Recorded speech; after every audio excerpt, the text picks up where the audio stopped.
Fala galera do universo, depois de alguns anos, quase anos, estamos de volta com o nosso canal e dessa vez com um pouco mais de estrutura.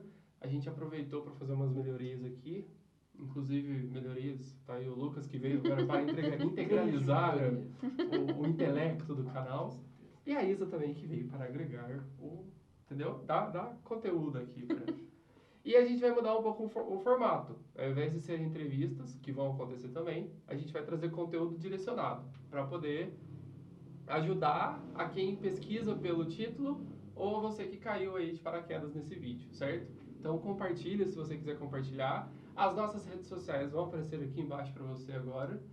E segue lá, por favor. Segue lá que é muito importante. Se você gostar, se inscreve no canal, compartilha, que a gente quer voltar com tudo agora para sempre, certo?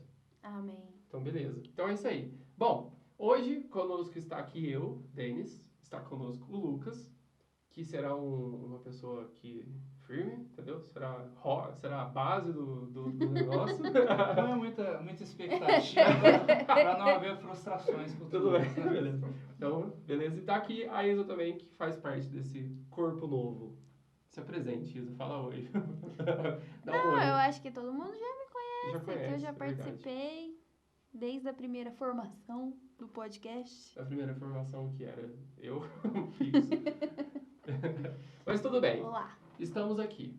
E o Lucas, peça pra ele se apresentar. Se apresente, Lucas. Quem é você? Para aqueles que não me conhecem, né? Muito bem, meu nome é Lucas e eu sou historiador. Estou aqui para contribuir de forma propositiva, né? E essa conversa é uma conversa. Se você quiser conversar conosco, né? Faça seus comentários Isso, logo abaixo do vídeo. Quem isso sabe é o verdade. seu comentário não venha a ser nosso próximo assunto. Nosso próximo assunto não vai abrir a cabeça de alguém que leu o seu comentário. Isso é importante, isso é importante. Beleza. Temos uma lista de conteúdos para fazer e hoje conversaremos sobre por que Jesus veio. Porque é o seguinte, na cabeça de muita gente, dentro da igreja, fora da igreja, às vezes ainda não faz sentido. Então a ideia é ajudar essas pessoas a desbloquear essa visão do quão importante isso é, certo? Então, beleza. Gente, temos o tempo, você que é historiador, e qualquer pessoa sabe disso, que tudo é dividido entre antes de Cristo e depois de Cristo, certo? Se não fosse importante, não seria dividido o tempo, ou tipo assim, tudo que existe é dividido assim. Se não fosse importante, não seria dividido assim. Mas, nós estamos depois de Cristo. Se não houvesse esse depois de Cristo, se tivesse só antes de Cristo, entendeu? Se Jesus não tivesse vindo? Exatamente. Se ele não tivesse vindo. Como seria o mundo hoje? Teria o mundo hoje? Vamos começar por aí. Boa pergunta, hein? Eu, na realidade, nunca pensei em um mundo sem Jesus. Essa é a primeira vez que me perguntam isso. Como seria o mundo sem Jesus? Conversa, realmente, nunca Profunda. pensei isso, cara. Porque eu acredito que a gente tem que ter um parâmetro, entendeu? Interessante. Jesus está aqui, mas se não tivesse... Se ele não tivesse, vamos dizer, provavelmente a gente também não tivesse aqui. Por quê? Porque nós não somos... Deus existe. Deus existe. Jesus não. Jesus não, mas vamos pensar que se a gente está discutindo sobre ele e se a nossa vida hoje passa por uma vida que a gente chama de cristã, né? A gente fala, pô, nós somos cristãos. Então, automaticamente, nós estarmos aqui hoje batendo esse papo tem a ver com isso. Né? Nós nos reunimos em igrejas, tem a ver com isso. Então, e muitas das coisas da própria sociedade que hoje a gente entende, como, por exemplo, o próprio conceito ocidental de direitos humanos, que está muito relacionado ao cristianismo.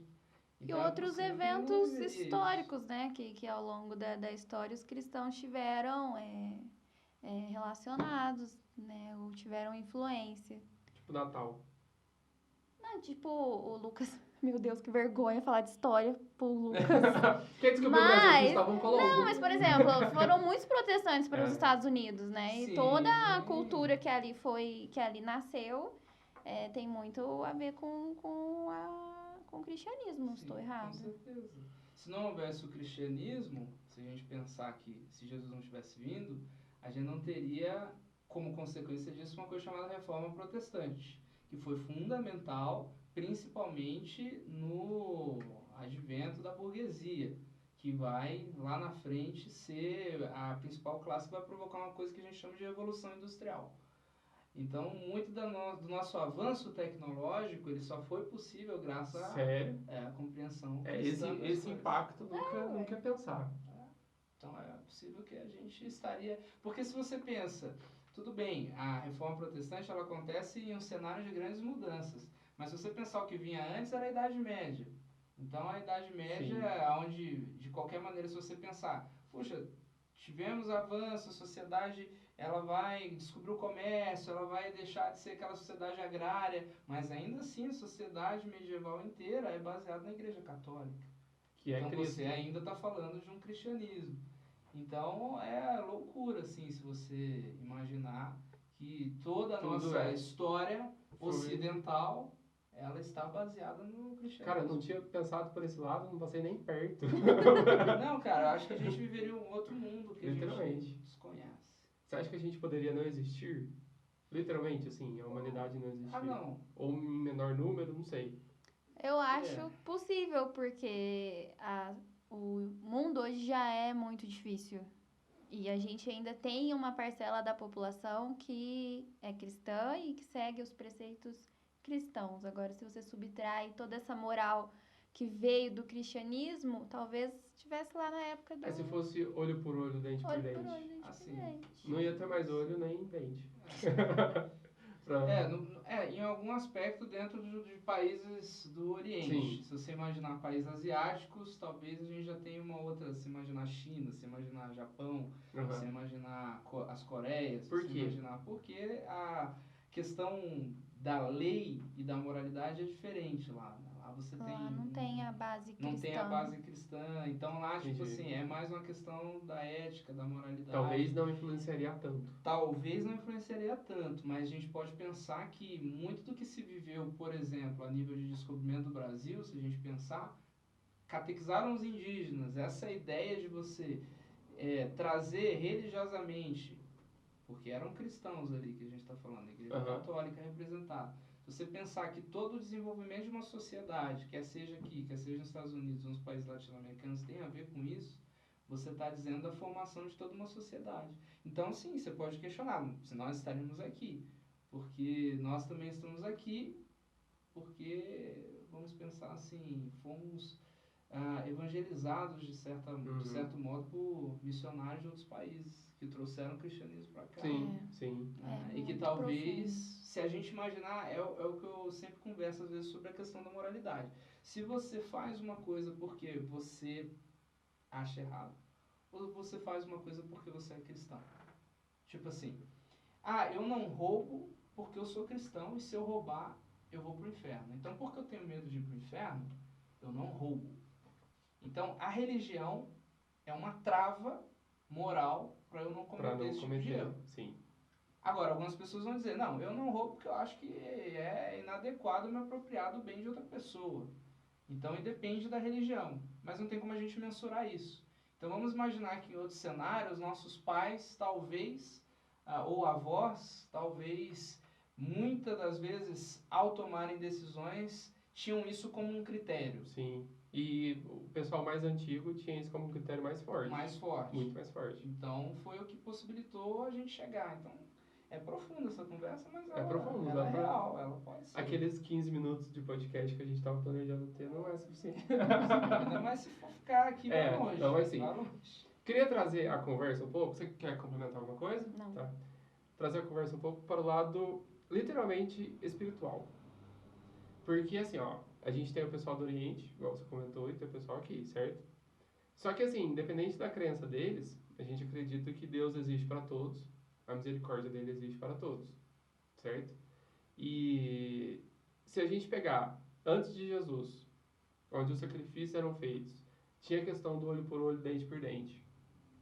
É porque você já falou tudo, mas o que você acha que mudaria? Entendeu? Trazendo para o lado espiritual.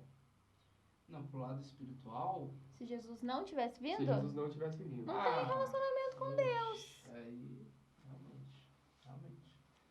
Não tem perdão, justificação dos pecados. É isso. De fato. E aí, por não ter perdão, ou às vezes por não haver cordeiro suficiente para poder perdoar todos os pecados, isso poderia acumular e chegar talvez num fim próximo nosso. Você concorda? Um fim próximo do mundo, da humanidade, você fala? Ah, sim. Porque o que acontece? Lá, agora eu não lembro qual livro exatamente que é. 1º ou 2º Pedro. Mas fala que a culpa dos nossos antepassados,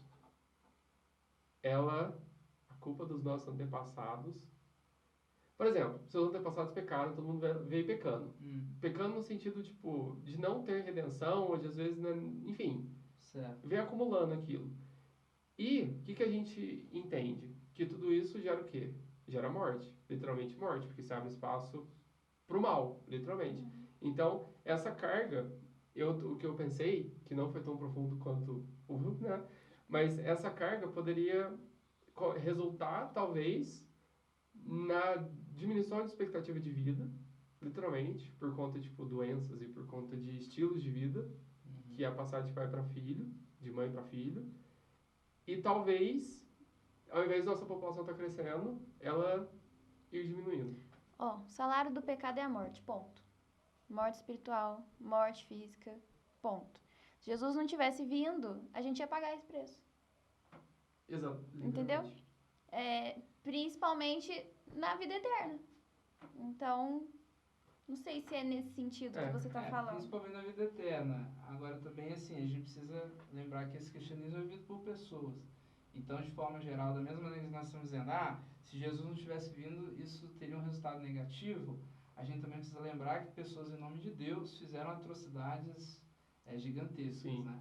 Então, isso, na história, a gente chama de história contrafactual. Ou seja, a gente pensar, e se tivesse acontecido isso? Por exemplo, a gente pensar Hitler. Hitler, quando era criança, ele teve para se afogar. E quem salvou ele foi um padre, pelo espírito cristão de não deixar uma pessoa morrer, uma criança morrer. Né? Então, você entende o problema? A culpa é mais do padre. Caraca! A gente chega num problema muito grande, que a gente gigantesco. Realmente a gente pensa. A religião, sim, ela é promotora de muita coisa, e agora, em nome de Deus, muitas coisas também. O ser humano não tem esse poder destrutivo, né? Ele utiliza aquilo que era para ser uma bênção, ele usa como algo negativo, maldição. Exatamente. Então, sim, o ponto espiritual é definitivo, não é? É definitivo. Eu acho que nesse ponto a gente concorda em gênero e grau, né? Sim. Até porque eu não sei se Jesus veio... Calma aí, deixa eu organizar minhas ideias. Organize-se. Tempo, brincadeira. Eu não sei se a prioridade de Jesus quando ele veio não era, eu acho, a vida... Aqui. Porque aqui é um... pedacinho da corda. É claro que isso implica, mas, por exemplo, se a gente leva que as pessoas falam, eu vou ser extrema, da questão da prosperidade. Não sei se Jesus veio para que eu tivesse um carro melhor. Acho que ele veio para que eu tivesse relacionamento. Ele veio para que eu tivesse condição de não precisar de um sacerdote uma vez por ano dentro do tabernáculo para falar com Deus por mim. E é exatamente isso. Eu acho que o peso iria se acumulando, que ia chegar num ponto que, tipo assim, ou haja sacerdote, ou haja ovelha. Não entendeu? Mas olha aqui, os judeus vivem como se Jesus não tivesse vindo. Mas qual que é a porcentagem de judeus no mundo? Não, mas eles vivem. É a maneira que eles se relacionam com Deus, é a maneira que eles aguardam o Messias. O fato é que alguma outra religião nós teríamos. Porque... Alguma outra religião nós teríamos. Nós não seríamos uma pessoa sem religião. Alguma religião nós teríamos. Porque o ser humano é um ser humano que busca contato com a divindade. Isso desde vamos dizer assim, o instinto pré-histórico do ser humano é esse.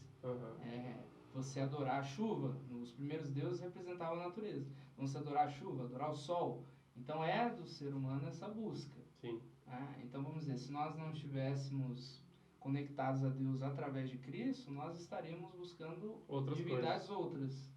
Que às vezes a gente, o fardo é menor, seguir o sol. Não, às vezes que seria não. justamente a gente pensar isso. Isso que a Isa falou é interessante dos judeus. Porque seria a gente se colocar no lugar de todos os outros que não foram evangelizados ainda. Sim. É porque para nós é um assunto é uma comum. realidade. Sim, eles vivem sem Cristo. Eles vivem como se Cristo não tivesse vindo. Uhum. É interessante esse ponto. Né? Então, assim, é claro, ela falou dos judeus, mas se a gente pensar, são 7 bilhões de pessoas no mundo. Cristãos, 1,2 bilhões. 1,2 bilhão no mundo de cristãos. Então, você tem ainda aí 6, pelo menos 5,2, 5,8 bilhões de pessoas que vivem como se Jesus não tivesse vindo. É bastante gente, a proporção. E aí acaba se desenvolvendo outra ética, outra moral e outra religiosidade. Sim.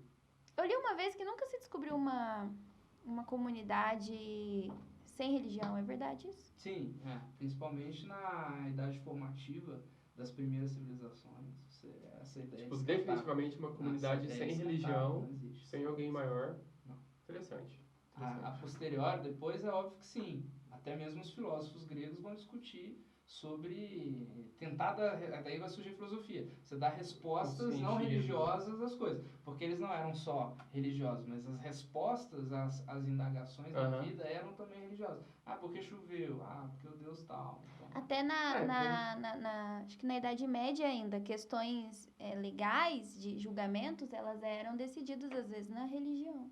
Eu li um livro durante a faculdade que, tipo, um exemplo que o escritor dava era assim, a pessoa foi acusada de um crime, e aí eles derrubavam água quente nas mãos daquela pessoa. Se não queimasse, ou seja, se houvesse ali um milagre, ela era inocente, entendeu? Entendi. Se queimasse, ela era... Aqui no Brasil já teve um caso que chamou um vidente, não teve? Eu já vi caso de carta psicografada. Carta psicografada. Mas aí exatamente. Tem questão de valoração. Aí é outro assunto. Muito longe. Mas enfim, é religião, é espiritual. Não deixa de ser. Mas isso é bíblico. O ser humano, ele precisa ele foi criado com uma necessidade de Deus, de encontrar o Criador. E principalmente se você falar assim, ó, não sei, você sempre foi cristão, Denis? Você nasceu num lar cristão? Ah, sim. Sim. Assim, um pouco... Ele teve uma educação cristã, mas não seguia. Sabe que já ouviu o cristão não praticante? Tá. Com suas particularidades. Se meu pai me ouvir falando isso, ele vai me bater. Cristão não praticante. Cara, eu já escutei sou evangélico não praticante. Puxa, evangélico não. Duro bom. Tá aí o Léo que não me deixa mentir. Deixa o Léo lá, tadinho. Não envolve ele na treta. Ele conhece a minha mãe. Ai, minha mãe não tem como desvincular. Mas se fosse o caso, a gente poderia dizer o quê?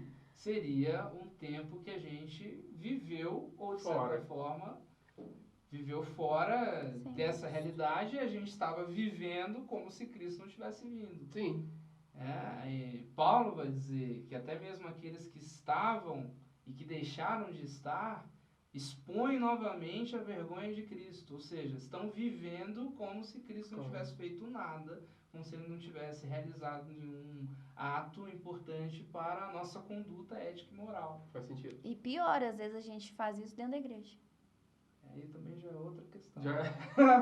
Já é outra questão. Mas às vezes a gente vive como se não fosse a razão de tudo a vinda de Jesus. Puxa, então a gente chegou num ponto que foi desnecessária essa pergunta inicial, né? Porque agora sobrou pra gente esse problema, né? Agora... Mas é o seguinte, ó. Cristão que vive como se Cristo não tivesse vindo. Mas fica só na... Eu tô falando assim, deixa eu só concluir, no sentido assim, de obediência. Se eu não obedeço, logo eu ignoro. Reflitão. Reflita aí você que está assistindo, porque às vezes você vive assim. Como se Jesus às vezes não tivesse vindo. Exatamente. Às vezes não constantemente, mas às vezes em decisões. Não, e às vezes constantemente. Às vezes constantemente. Ou às vezes em partes picáveis da vida, em áreas da vida específicas. Se eu faço só aquilo que eu quero, eu tô vivendo como se Jesus não tivesse vindo. Sem matar a minha carne. Profundo. Vamos fazer uma lista com 5 coisas, então. Se Jesus não tivesse vindo, o que estaria diferente? Quem falou primeiro? Pode falar primeiro. Fala primeiro. Se Jesus não tivesse vindo, que estaria diferente? Isso. Rapaz, Mas você quer colocar 5 Não tem jeito, Vamos colocar Denis. assim, uai, a É questão a do perdão e do história. peso já Não, é mas uma tem coisa. desde Mas tudo não, que a gente falou aqui. Espiritual. Mas talvez a gente não entenderia nem pecado como pecado. Exatamente, muito. Entendi. Entendeu? Entendi. Por exemplo, existem religiões asiáticas que acreditam que não existe pecado. O Tudo- pecado não existe. Tudo não é O pecado. pecado é uma invenção. Entendi. Que tudo é fruto da nossa mentalidade. Ou a gente pensa positivo ou pensa negativo. É quase um ateu Não a tem religião, pecado. a religião asiática. Não, é uma Não. ideia de sabedoria, tipo, viver pela uma Entendi. sabedoria humana. Pela satisfação, assim, alguma coisa. Quase que no sentido antropocêntrico. Então, a figura do homem no centro No daquela certo, ideia máxima religiosa. Existem várias religiões assim, sobretudo as asiáticas. Elas vão dizer isso. Tem Então, outras beleza. que acreditam Então, na fez- evolução do homem, conforme as vidas vão. Que não necessariamente é passando. pecado. Também. E não tem esse juízo de certo ou errado. Ah, você vai evoluir da próxima. Vai evoluir, entendeu? exato. Vai dar certo depois. Uma visão, sim, evolutiva. E nem de pecado também. Isso é importante a gente também pontuar, né? Pode ser contar, que a gente, não, isso, que a gente pode ser que a gente não teria essa noção do que é pecado também. Porque a gente tem mais pela pregação de Cristo mesmo, né? Até porque também se ele não tivesse vindo, aqui a gente está falando no início, essas ideias vão ficar restritas ao judaísmo. Que, igual você falou, é um número muito restrito de pessoas.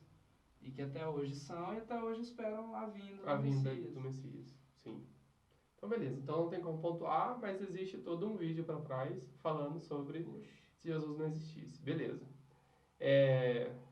Jesus nasceu, certo? Aí já começou uma história um pouco diferente. Já tomou outro rumo. Beleza? Então, se puder pontuar, mas vamos falar sobre. A partir do momento que ele nasceu, o que começa a mudar aí? Depende, para aquele mundo em que ele estava, a partir do momento que ele nasce, não muda nada. O mundo fora de onde ele estava era bem pequeno. Se a gente quantidade de pensar pessoas. em quantidade de pessoas, sim. Tanto é que ele nasceu lá, porque lá tinha mais gente. Senão Deus tinha colocado ele para nascer no Brasil, certo? Não necessariamente. Acho que não. Ele tinha que Ali nascer onde tem não. representação. Primeiro que Deus escolheu um povo. Certo. E quando ele escolheu um povo, não tinha nada. Ah, mas ele deve ter escolhido Ele escolheu por um motivo, mas não existia. Ele formou aquele povo. Sim. Ele escolheu Abraão, né? Sim, então ele tinha que nascer dentro daquela cultura. Entendeu? Sim, necessariamente. Ele não podia ser um asteca, por exemplo. Não. Tinha que ser do povo judeu. Então, como? E outra que, se você fosse olhar, o epicentro do mundo ali era Roma, não é? Então, se fosse uma questão de popularidade, ele teria nascido em Roma. Sim, então beleza. Pensa assim, lá na história do Adão e do pecado, ali Deus já fala. Diz que enviarei um homem que vai pisar a cabeça da serpente. Ele pisará a semente da mulher. Ele pisará a sua cabeça e você lhe ferirá o calcanhar. Então, desde Gênesis, você já tem a promessa de que Jesus viria. Então, você já tem essa expectativa. Sim. E Paulo complementa dizendo que precisava haver a plenitude dos tempos, a plenitude dos séculos. Ou seja, vários fatores internacionais, globais, sociais, tinham que convergir naquele exato momento para que Cristo nascesse naquela época e não em outra. Por que ele nasceu antes? Por vários fatores, mas principalmente por conta do Império Romano, que naquele momento estava dominando a Judéia. Então, quando você entende esses princípios que o próprio Paulo vai dizer, tinha que ser naquela época, você entende que a partir dali você tem um mundo globalizado a partir do Império Romano. Então, para se expandir a mensagem, naquela época é como se você imaginasse assim, uma pessoa que estava justamente na Judéia e que possuísse algum tipo, como Paulo possuía cidadania romana, Paulo não tinha dificuldade nenhuma em caminhar por todo o território romano, do Império Romano. E ele tinha liberdade para fazer isso. O que em outras épocas, isso jamais seria possível. Então, quando Jesus nasce, o que muda para as pessoas? Nada. Quando ele nasce, nada. Nasce literalmente nada. Absolutamente nada. Até porque ele também vai ter que ficar escondido no Egito. Ele vai ter que fugir, tem essas questões. Então, de início, é proteger a criança. A função de José é essa. A função de Maria é essa. Uhum. O que mudou? Mudou para Maria e para José. E mudou só naquele momento, porque depois, a partir dali, é vida que segue. Até Jesus chegar, depois a gente vai encontrar Jesus lá no templo, ensinando com 12 anos os doutores da lei. Você já ouviu falar por mas quê? fora isso, não. Não, mas mais aprofundado sobre... Porque Jesus some da Bíblia um período. Ele volta depois com 30 anos. Isso. Esse período, tem algum estudo sobre? Você já ouviu falar? Tem. Historicamente, inclusive, tem vários outros evangelhos que tentam falar sobre esse período que Jesus era criança. Mas são evangelhos, são apócrifos. São evangelhos que a igreja não reconhece. Uhum. Até porque, por N questões, inclusive por falsificação, por invenção, por essas coisas. Historicamente, você tem como comprovar se um documento é real ou não. Uhum. Então, mas tem lá evangelhos que falam, por exemplo, que Jesus, quando era criança, quebrou o braço de um amiguinho e ele foi lá e curou o braço do amiguinho, o amiguinho voltou com o braço. Tem alguns que vão trazer esses relatos. Eu acho que Jesus deve ter tido uma vida normal. Ele devia ter uma profissão, ele devia cumprir com, né, as questões judaicas, as festas. Porque a profissão passava de pai para filho. Ele devia, eu acho, na minha imaginação, de quem assistiu The Chosen. Já assistiu? Não, com certeza. Acho que a vida dele era normal. Ele não teve nenhuma... Mas por que isso não tá? Você fala assim, por que já não tem esse registro? Porque não é importante. Sim, senão teria... Porque ele não é relevante. A gente precisa lembrar o seguinte, já que a gente está falando que Jesus veio, a gente está partindo de uma premissa, que a Bíblia é verdadeira. A gente está partindo dessa premissa. E que todos os livros que lá estão são escolhidos, bem escolhidos. Sim, passaram por um processo de escolha. Sim. Né? Então, se a gente pensar assim, que Jesus ele veio, e onde a gente encontra isso? É na Bíblia, não tem outro lugar. Né? Por mais que você tenha registros históricos, comprovar um Jesus histórico, um homem que realmente existiu, viveu e tal, a gente precisa lembrar que é na Bíblia que a gente encontra o real ministério, a razão. Então a gente está... por que Jesus veio que a gente está discutindo? Então a gente precisa partir dessa questão. A Bíblia é um livro real e verdadeiro. Sim. Né? Porque ali a gente encontra essa solução para aquilo que a gente está tentando conversar aqui. E de forma geral, a gente precisa parar de fazer pergunta para a Bíblia que ela não se propõe a responder. Esse é um erro terrível. A mesma coisa você pegar um livro de receitas e falar, eu quero saber sobre os dinossauros. Aí você abre lá o livro de receita. Cara, não dá certo, não funciona. Ou você segue a Bíblia... Até porque o Subirá, ele fala numa pregação, ele fala assim, cara, Deus não é obrigado a te explicar tudo, entendeu? Não tem coisa que Deus falou, não vou estar te explicando agora, e ele é Deus, então ele faz como ele quiser.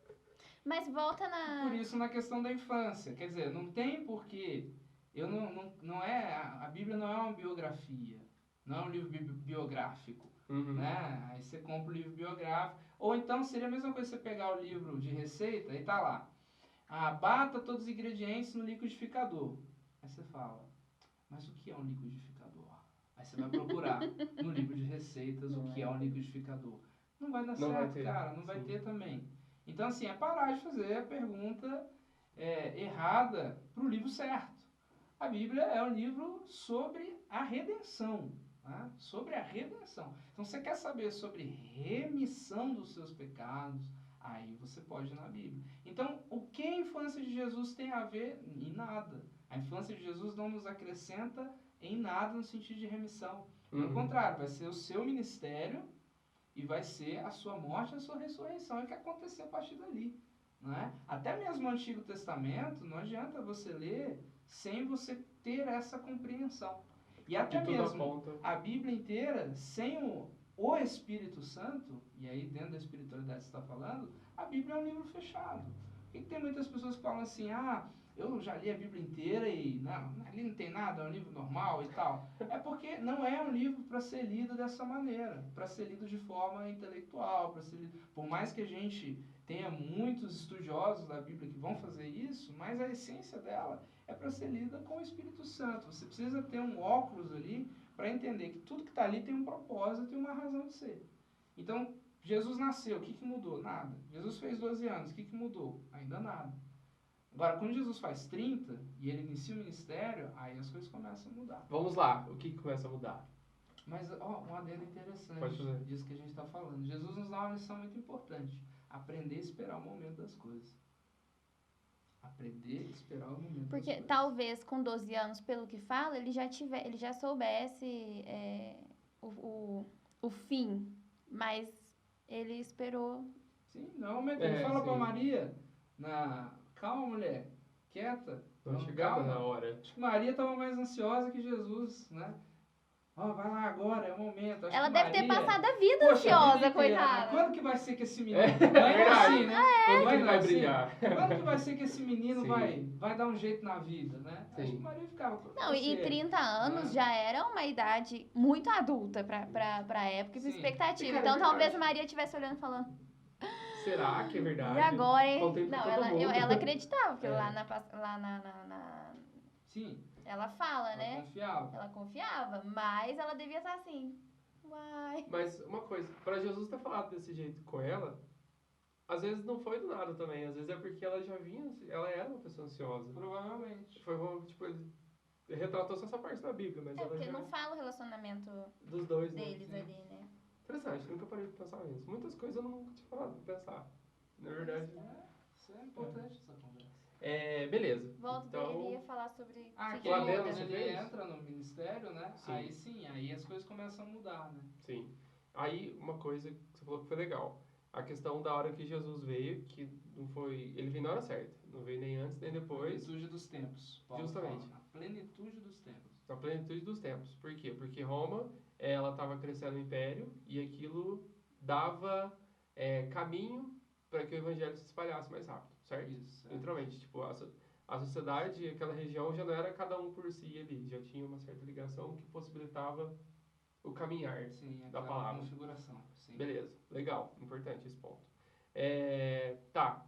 Aí Jesus nasceu, teve sua vida lá, aconteceram coisas, mas chegou nos 30 anos, Jesus começa o ministério dele. O que é começar o ministério dele?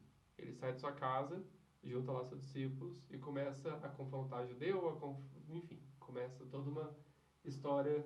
A questão dos judeus, para quem não sabe, é porque existe uma religião judaica. Judeia é a mulher de Judeu, né? Não, Judeia é o lugar. Judeia é a região. A região, verdade, desculpa. Mas enfim, existe uma religião que acredita que não Jesus... só uma religião, é um povo. É um povo. Que acredita que Deus existe, mas Jesus ainda não existiu. Aquele cara que veio, ele era um profeta? Não, eles acreditam, eu acho, que Jesus existiu, mas que ele não era o Messias. Sim, mas inclusive, eu vi um vídeo, Jesus nele... Eu vi um vídeo esses dias. Jesus. Não, muitos judeus... o tio Fabinho falou na escola dominical, não foi? Acho que foi. Fala. Muitos judeus nem conhecem a Jesus. É verdade. Porque ele não é uma figura importante dentro da religião judaica. Diferente, por exemplo, do Islã, que Jesus ele era reconhecido como um profeta. Então, muitos judeus não têm familiaridade com Jesus, porque ele não era o Messias. E pronto. Tanto é que, na época que Jesus esteve aqui, esse povo era um povo muito presente e... por parte desse povo, acreditava que Jesus era um impostor, que foi um dos fatos práticos que levou à morte dele, no fim das contas. Porque ele se dizia Deus, né? Então, para isso era um pecado, uma heresia para eles. Então, isso foi um dos motivos que levou a Jesus ser crucificado. Porque uma coisa que eu me perguntava muitos anos atrás era como que Jesus foi parar na cruz em questões práticas. Mas é literalmente isso. Ele afrontou, né? Ele teve... E o ministério dele... tem essa parte da afronta. Beleza, Jesus começou o ministério. O que mudou? Não, aí começa a mudar para a maioria das pessoas que estavam naquela região e que participavam daquela... Jesus fala que primeiro ele veio... Né? João fala, primeiro ele veio para os seus. Uhum. Então ele tem um ministério totalmente voltado. Tanto que quando ele encontra, se não me engano, com a mulher cananeia... pede assim, Jesus, até os cachorrinhos, ela fala, até os cachorrinhos comem da mesa, das migalhas da mesa de seus donos. Então ela não é daquele, Não faz parte daquela cultura, daquele povo, né? Mas ela mostra que tem uma grande fé, né? Como também o centurião romano, Jesus fala, nem todo Israel encontrou uma fé como desse cara. Porque ele fala para Jesus, você não precisa nem na minha casa, se você falar daqui, o meu servo é curado lá. Então, né? Se a gente pensar naquela sociedade, ele veio para mudar a realidade daqueles. Sim. Mas principalmente porque ele mesmo fala, é interessante isso, se você ler os evangelhos, a gente está falando porque Jesus veio. Diversas vezes ele fala por que ele veio, né? É interessante isso. Ele, todo momento, ele tende a explicar o porquê que ele veio. Então, assim, ele fala dele mesmo. Ele diz assim, não julgueis que eu vim abolir, mas cumprir a lei. Ele fala, a lei e os profetas. Então, era necessário que ele nascesse naquela realidade, porque ele tinha que cumprir várias outras promessas que Deus já tinha feito para aquele povo, em específico. E ele precisava cumprir as profecias no sentido de quem ele seria, né? Ele tinha que ser descendente de Davi, ele tinha vários requisitos, assim, que para que o povo soubesse que ele era o Messias, né? Vários checks. Sim. Check. Então ele tinha que ser exatamente a expectativa profética. Sim. E é isso que ele atende, né? Por isso que ele não era asteca. Justo. Perfeitamente, ele exato. Tinha que seguir a genealogia certa, tudo certo. Sim. Estou me perguntando uma coisa. O que será que faz... Eu nunca pesquisei sobre isso. Você deve saber. Mas por que será que os judeus não acreditam em Jesus? Qual que será que é o argumento forte, assim, tipo... Você sabe? São vários argumentos bem técnicos, cara. Bem técnicos nesse sentido. Mas se a gente pensar da experiência da própria época de Jesus, até os discípulos tinham uma certa dificuldade de considerar Jesus como aquele que deveria vir. Porque havia uma expectativa política acerca de Jesus. Do reino ser instaurado fisicamente, eles achavam que Jesus ia derrubar o Império Romano e ia instituir ali o país, ia ser rei mesmo, rei neste plano. Sim.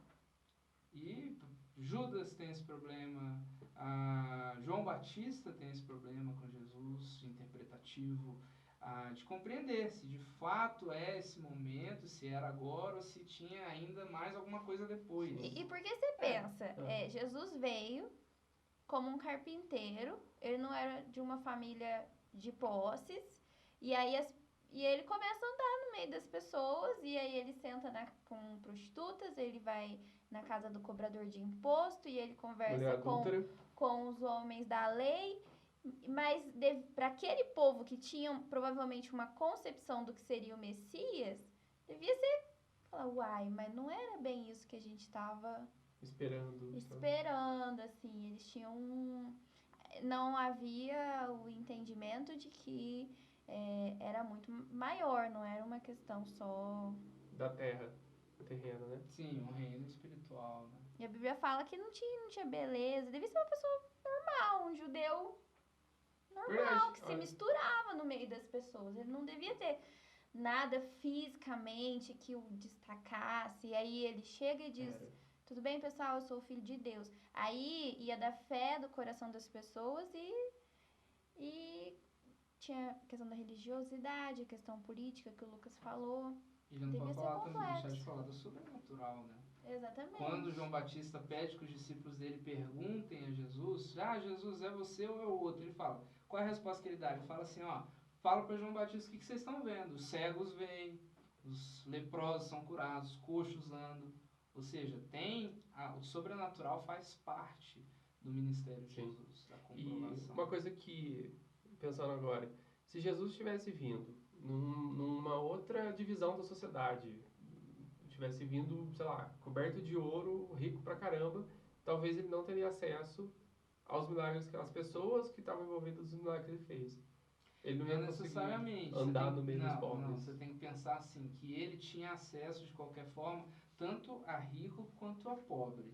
Então você vê, Mateus era um cobrador de impostos, Mateus era rico. Verdade. Então ele vai até Mateus e vai na casa de Mateus. Zaqueu era além de ser um cobrador de impostos, ele era corrupto.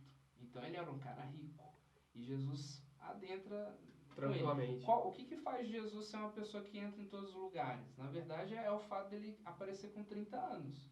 Porque 30 anos era a idade permitida para o judeu da época, em toda a sua trajetória religiosa, ser considerado um rabi, um mestre da lei.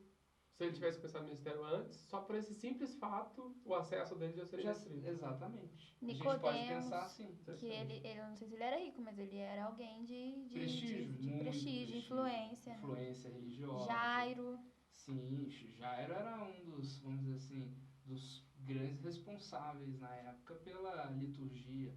Sim. Então, para aquela civilização, a religião era muito importante, fazia parte da vida. Agora, a questão de Jesus, se Jesus tivesse vindo de outra maneira, é que seria relativamente comum, porque durante muitas eras do mundo, o rei foi considerado uma divindade. Sim. Entendeu? Ele foi considerado. Faz muito sentido. Verdade. O próprio Deus. Então, o judeu não, porque o judeu ele tinha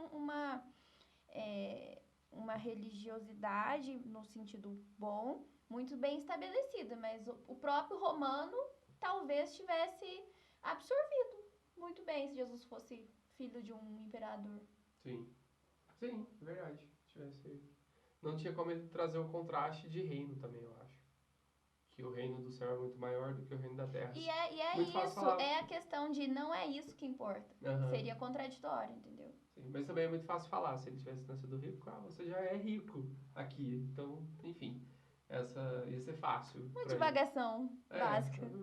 Né, dando uma navegada. Mas beleza. Aí ele fez o ministério dele. Durante o ministério dele, ele foi perseguido. Mas Jesus teve coragem, por exemplo, quando ele sobe no meio da festa não é da Páscoa. É da Páscoa, em João. Que ele sobe no meio e começa a falar. Que festa que era? Falar o quê? Ele começa a falar que o povo que estava lá não estava acreditando certo. Não acreditava nele. De tabernáculos? Em jejum. Da festa tabernáculos. Sabe? Não tô lembrando. Mas enfim, ele batia de frente com os judeus que não acreditavam nele. Tinha coragem para isso. Teve hora que ele chegou chutando o templo, por exemplo. Também não tem nada a ver com os judeus. Não foi o templo, mas foram as coisas que estavam, né? Fica esquisito. Chutando o templo. Mas enfim, ele teve essa coragem. Beleza. Aí vamos aproximar um pouco da morte dele. Aí ele começou a morrer. Ele fez a última ceia, enfim. Ele começou a morrer. Começou a morrer. Ele começou a morrer. Começou o começo do fim, começou ali. Tá. O início do fim. Começou ali, beleza. Até ali, não muda nada porque ele está dando o ministério dele. A gente pode ir pra frente. Jesus morreu. O que mudou naquele momento? Para a humanidade, espiritualmente. Aí a gente pode falar de uma mudança real, né, nesse sentido. Porque ali você tem, de fato, Cristo simbolizando, né, o sacrifício último por nós para a remissão dos nossos pecados. Então ele cumpre essa função. Agora ele uma levou coisa. sobre si as nossas enfermidades. É a conclusão. Literalmente. Um ponto importante. Eu já passei por isso, numa crise da cabeça. E tem muita gente que acha que passa, às vezes nem sabe que passa. Mas, quando fala assim, Cristo morreu pelos seus pecados. Jesus morreu pelos seus pecados. A gente sabe que isso é importante e a gente sabe o impacto que isso tem em nossas vidas. Certo? Mas, talvez tenha gente que não saiba. Fala assim, ele morreu pelos seus pecados. Mas tá bom, eu estou vivo, estou bem. Ele morrer, já morreu, não faz uma diferença. Entende? Entendeu o que quis dizer? Sim. A gente sabe o peso disso, tem gente que não sabe. Como explicar o peso disso para alguém? Como fazer alguém entender isso? Ou como você passou a entender que isso realmente muda a sua vida? Entendeu? É porque a gente não explica para as pessoas, na verdade. Né? A gente acha que as pessoas... Não. A gente pressupõe que as pessoas já meio que sabem das coisas. Meio que sabe. Mas eu acho que isso pesa, cara. Porque às vezes a pessoa, ela pode aceitar, ela pode entender na hora, mas... Mas, é igual, por exemplo, vamos imaginar isso de uma forma prática. Digamos que eu chegasse para você e falasse assim, chegasse aqui hoje e falasse, ô Denis, é o seguinte, cara, chegou uma multa no teu nome lá, mas fica sossegado que eu já paguei tua multa. O que isso sugere em você? Um alívio. A princípio, não. A princípio, questionamento. Multa onde? Do que? Multa, mas de quando essa multa? É verdade que você está falando para mim? Pagou mesmo? Cadê o boleto? Mas que história é essa? Sim. Multa? Mas eu nem carteira, eu poderia falar, nem carteira de motorista eu tenho. Como é que você pagou uma multa no meu nome? Então, acho que padece de uma explicação. Se eu chego para você e falo, cara, você andou de carro esses dias? Não, Andei. Você passou na rua Prefeito Chagas? Passei. Rapaz, falar pra você, eu acho que você não viu que o semáforo estava vermelho. E quando você passou, o radarzinho te pegou. Isso pode ter acontecido. Aí você vai ter um sim. sentimento de preocupação. Rapaz, como é que eu não vi esse radar, rapaz? Nossa, eu passo ali direto, não vi, hoje eu não Então vi. faz esse discurso. Então, você entendeu? Entendi. Você precisa sensibilizar a pessoa daquilo, senão fica uma... Aí quando eu falar pra você, depois de tudo isso, falar assim, cara, mas fica tranquilo que eu paguei. Aí vai ver o alívio. Sim, porque verdade. você foi convencido do fato. Beleza, boa. Tá, é isso. Então, agora vamos aplicar isso na questão dos pecados. Na questão dos pecados, a gente precisa, na conversa com alguém, necessariamente expor para a pessoa que existe um problema na humanidade, que existe uma corrupção no nosso coração, que naturalmente a gente está inclinado para coisas ruins, né? E necessariamente, se você perguntar para qualquer pessoa, você acredita que os 10 mandamentos é uma coisa real, é uma coisa que de fato, qualquer pessoa vai dizer sim, é uma coisa que está na Bíblia, é uma coisa a ser seguida. Agora, se você for à risca ali, cada um dos mandamentos, você vai ver, que a pessoa não foi tão certa assim. Pois é, então você acha que você deve chegar... É claro que isso de uma forma intencional, numa conversa sem ser intencional, você vai chegar de outra maneira. Mas você conseguiu mostrar para a pessoa que a pessoa está em falta. Então, se você está em falta, você consegue apresentar a questão de pecado, que ela está fora, que está errado, está equivocado. Mas Jesus foi a pessoa que resolveu esse problema para nós. Né? E a gente consegue aprofundar em algumas coisas que só a vida, conforme vai passando, você vai aprendendo. Por exemplo, a questão de paz, a questão de... os ensinamentos de Jesus básicos, tipo, de dar a outra face, a intenção da maturidade. Se você pensar, Jesus ele deixa muito aberto assim, um leque extremamente gigantesco para a gente falar sobre Jesus para qualquer pessoa. Se você pegar o básico, ele falou, olha, eu vim para que vocês tenham vida e vida em abundância. O que é vida em abundância? Na perspectiva de Cristo, é aquela que engloba o ser humano inteiro. Então, no aspecto emocional, no aspecto espiritual, no aspecto profissional, no aspecto pessoal, no aspecto familiar. Sim. Então, relacional. Você tem, então, em todas as áreas, uma forma de você apresentar Jesus. Porque não é possível que haja alguém que esteja pleno em todas as áreas. Inclusive, se você estiver pleno em todas as áreas, estivermos assistindo... Você pode vir aqui, sim. tomar conta desse canal, trocar o pastor. Enfim, não, sim, porque se a pessoa... Por mais que a gente seja crente, cristão, é difícil manter uma vida espiritual. Então, se a pessoa está plena em tudo, é difícil, pelo menos espiritual, às vezes está capengando. Não, alguma coisa vai precisa. Porque, veja, a gente entra num propósito que é a santificação, que é a ação do Espírito Santo. Que ela só termina quando? Quando a gente morrer. Porque se a gente atinge o estágio da perfeição, nessa terra já não fica mais. Literalmente. Então agora, não tem jeito. Eu acho que na nossa geração há muito um medo de falar de pecado. A gente apresenta Jesus muito como alguém que soluciona a nossa vida e realmente ele traz paz, mas a gente fala pouco do Cristo Redentor, do Cristo que redimiu, que foi lá e pagou a nossa dívida, que pagou o salário do pecado que era a morte. Isso é algo que às vezes me deixa um pouco preocupada com essa geração de cristãos que a gente vê, muito liberal, muito... Ele entende tudo, ele sabe, só Deus pode me julgar? Que eu tenho um pouco de medo dessa frase, entendeu? Entendi. E como seria a solução para isso? Orar, buscar sabedoria ao Senhor. Porque acho que antes a gente vê tudo era muito... E a gente caiu práticos, você acha que tá liberal? Não tô dizendo que eu acho que tá liberal? Tô dizendo que, por exemplo, assim, se você olha no Instagram, há algumas pessoas que se dizem cristãs, que pregam o cristianismo, é um cristianismo que não tem pecado, entendeu? Não tem nada errado. Não tem, você pode fazer o que você quiser, você pode frequentar os lugares que você quiser, você pode fazer tudo o que você quiser. E aí eu acho que perde um pouco sentido a vida de Cristo, porque ele veio, o Lucas falou no começo, que a Bíblia fala de redenção.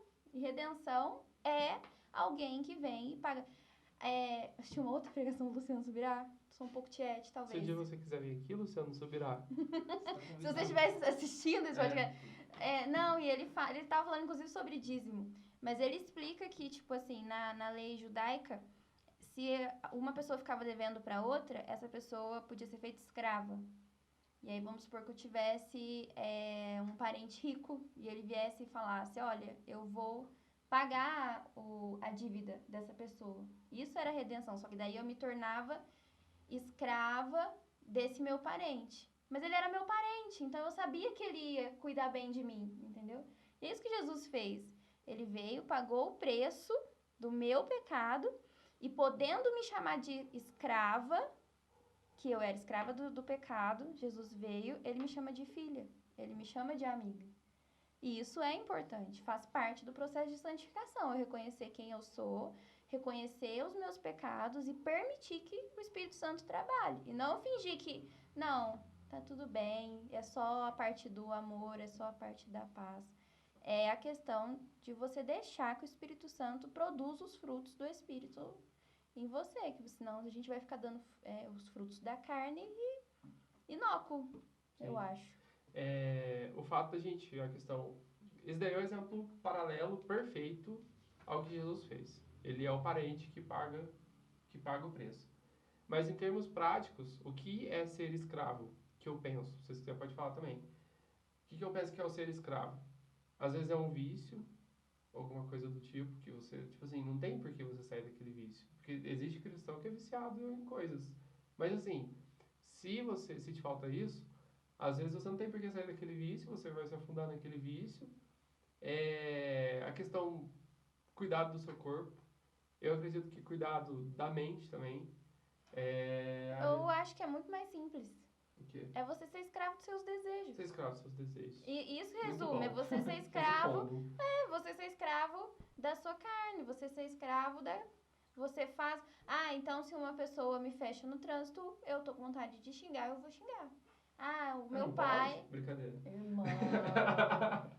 Ai, meu Deus. Irmão. O negócio mexeu aqui. Entendeu? Tipo, eu gosto de comer chocolate, vou comer chocolate para o resto da minha vida e eu não tenho controle, eu não tenho freio. Eu sou escrava dos meus pecados, dos meus impulsos e dos meus desejos e o salário é a morte. Sim. E eu acho que é esse que é a questão do ser escravo e não ser escravo, do ter Jesus e não ter Jesus. Eu acho que tá literalmente nesse ponto. Claro, tem a questão da salvação, mas assim, em alguns termos práticos, questão de qualidade de vida e tudo, eu acho que tá nesse ponto. É isso. Qualidade de vida? Não é qualidade de vida. É a questão do ser escravo mesmo. Não, sim. Mas se escravo você fala desses vícios. Vícios, toca na qualidade de vida. Toca. Saiu uma reportagem na CNN. É um escritor que escreveu um livro que chama O Povo de Deus. Você chegou a ver? Não vi. Ele é antropólogo, salvo engano de esquerda. E ele fala sobre o impacto das igrejas evangélicas nas comunidades que, salvo engano, da Bahia, de Salvador, que ele fez a pesquisa. E aí ele fala disso, né? Ele fala porque ele tá numa visão antropológica, então não entra em questões religiosas, de fé sobrenatural, nada disso. Mas ele fala de como que o evangelho vai transformando a vida das pessoas àquela volta. Então, tipo, uma pessoa daquela família aceita Jesus e começa a frequentar a igreja, e como que isso vai impactando na vida do marido, na vida dos filhos, na vida financeira, na vida educacional, como que eles se ajudam, como que... Sim. Cara, eu achei muito legal por ser uma visão... de alguém que tá de fora. De alguém que tá de fora, que não... E de uma visão prática, porque a partir do momento que eu não sou mais escrava dos meus desejos e eu passo a ser escrava da vontade de Deus, porque igual meu pai fala sempre, que a gente usa a palavra servo, Porque é mais gostosinha de ouvir, né? Mas a palavra certa e aí eu começo... E aí eu começo a ser obediente, eu vou ter frutos bons. E aí ele faz essa análise prática, né? Da sociedade prática ali. Achei legal. Sim.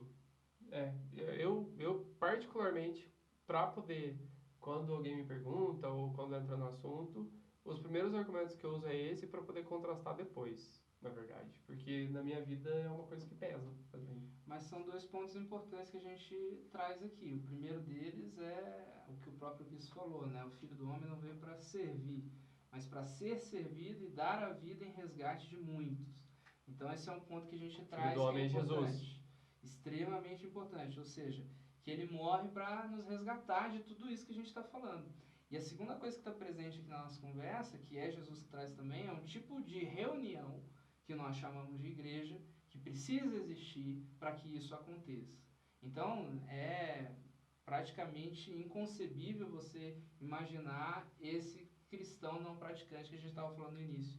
Porque requer que, uma vez entendendo o sacrifício de Jesus e agora sendo filho de Deus, ele faz parte de uma família.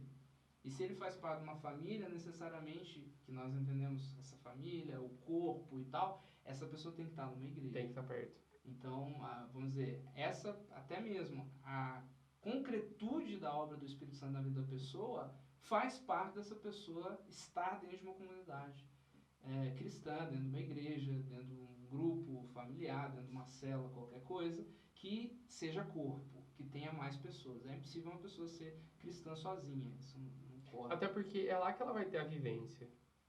Entende? Sim, é lá que ela vai ter o contato com pessoas que já estão na caminhada há mais tempo que ela e vão poder trazer para ela uma visão mais madura, sim, auxiliá-la, discipulá-la, dizer para ela o que pode ser uma saída ou não de acordo com alguma situação. Sim. Isso engloba tudo que a gente está falando.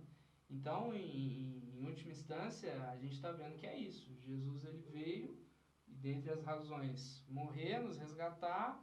E ele deixa aqui pessoas, sim, que são fruto desse sacrifício e que nós precisamos ter contato com essas pessoas. A gente precisa procurar essas pessoas. Por isso que necessariamente quando eu recebo a Jesus e entendo o que ele faz por mim, eu preciso procurar um lugar onde pessoas se reúnem no nome dele para reunir-se ali também. Sim, muito bom. E a gente estava falando, eu acho que as coisas realmente mudam na ressurreição de Jesus, né? Não exatamente na morte. Mas quando ele ressuscita é que ele vence a morte, né? Que ele precisou ressuscitar, porque senão não era uma vitória, né? Sim. Não era completo. Sim. Tinha que vencer a morte. Tinha. É o jeito que ele utilizou. A ressurreição é base, componente da nossa fé, sim, certamente. Sim, sem ressurreição não está completo. Então, e você vê que todo tempo permeou a nossa conversa. A gente está falando, então quer dizer, não tem classe social para isso. Pode ser o mais pobre, pode ser o mais rico. Então ele é acessível a todos. E ele está para todos. Uhum. Então isso é importante. Ele não pertence a um grupo específico. Jesus não é da Batista, não é da Católica, ele não é propriedade de ninguém. Não é? Jesus não pertence a uma ideologia política.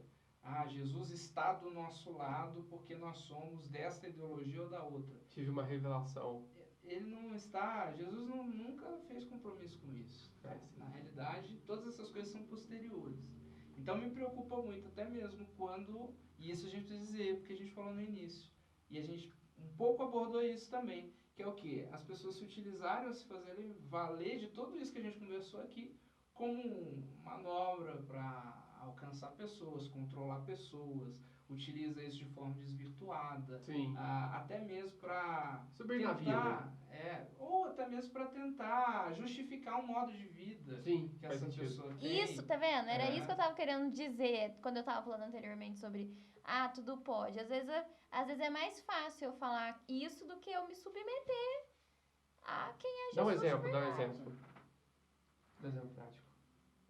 Para as pessoas que estão em casa. Não, tem lugares que não é pra gente estar, entendeu? No sentido assim, não no sentido de evangelizar, de amar, de respeitar, não é isso. Mas tem lugares que vão me tentar, que vão me que vão em outros lugares que eu não posso... Não, é simples. Entendeu? É a questão de álcool. Não, é a questão de, por exemplo, eu posso xingar no trânsito? Não. Eu devo fazer isso? Não. Então eu posso falar que Jesus me entende, que você que é um religioso, por eu achar sim. que é errado eu xingar no trânsito? Sim, entendeu? Porque, na verdade... Mas é a crítica que Jesus faz aos... Igual você falou no início que ele teve vários problemas, mas ele teve problemas com as pessoas que achavam que já entendiam muito de religião. Sim. Então é o problema que Jesus esbarra. Quer dizer, qual que era o problema da época? As pessoas sabiam tanto de religião, mas viviam de forma hipócrita, ou seja, aparência, e segundo, botavam peso na vida dos outros, determinando ritos e formas e tipos, que Jesus fala, olha, nem vocês carregam isso, tá? Vocês querem colocar esse peso sobre os outros. E é o problema que muitas vezes as pessoas têm ainda hoje. Então, me preocupa muito mais do que o sacrifício de Jesus, que possibilita essa vida nova, me preocupa muito mais o desserviço que a gente causa para Cristo. A gente causa muito desserviço para Cristo. A gente mais atrapalha, né? Uhum. Então, talvez você pergunta, como convencer? A gente estava falando no início, né? Como convencer acerca do pecado, da obra redentora? Sendo um cristão, meu amigo, você já está fazendo um baita de um trabalho, assim, olha...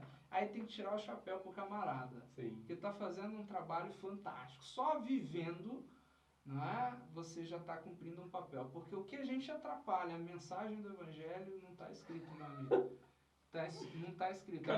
Mais fácil alguém falar assim, puxa, Jesus do Denis aí, esse aí não quer saber não. Ah lá, como ele age, como ele Cara, como ele eu faz. acho que a pior coisa é você escutar assim, mas fulano é crente? Nossa. Oh, Jesus. Não, é terrível. Meu Deus, na faculdade tinha muito isso. Ué, mas fulano é crente? Gente. Mas beleza. Gente, é o seguinte. Quanto tempo deu aí, Léo? Você consegue ver? 1h02. Era pra durar 15 minutos. Mas tudo bem. Não, mas tem muita coisa pra falar ainda, pra falar a verdade. Não, pra esse a gente vai encerrar, tá bom? Tá ótimo. Mas aí a gente continua depois. Mas quer Só falar uma coisa, quero. A pergunta é por que Jesus veio? E eu acho que João 3,16 responde. Porque Deus amou o mundo. Por que Jesus veio? Em uma frase assim, pá. Por que Jesus veio? Concluindo. Podemos uma frase assim, rapaz. Num parágrafo, vai. Fala direto, assim. Não, Marília Gabriela. Numa frase, diga. A palavra. Você tá. Ué, Lucas, eu sabia desse teu talento, né? Pô, cara, nem não tava nesse. Não, mas olha, por que Jesus veio? Jesus veio para responder a todas as minhas perguntas. Todas as minhas perguntas. Qualquer pergunta que eu tenho é respondida em Cristo. Boa. Agora pergunta pra mim, vai. Marília Gabriela. Vai. Não, pergunta. Por que Jesus veio para você, Denis? Eu até esqueci a resposta, brincadeira. Eu acho que Jesus... Eu acho não, tenho certeza. Que Jesus veio pra poder moldar um estilo de vida que faz a gente chegar no céu. Enfim, veio pra mudar o estilo de vida. Literalmente. Beleza? Então é isso. Galera, espero que vocês tenham assistido até o final. Se você assistiu, nos siga, se inscreva se você gostou, a gente vai gravar mais, certo? E é isso aí, obrigado por ter assistido.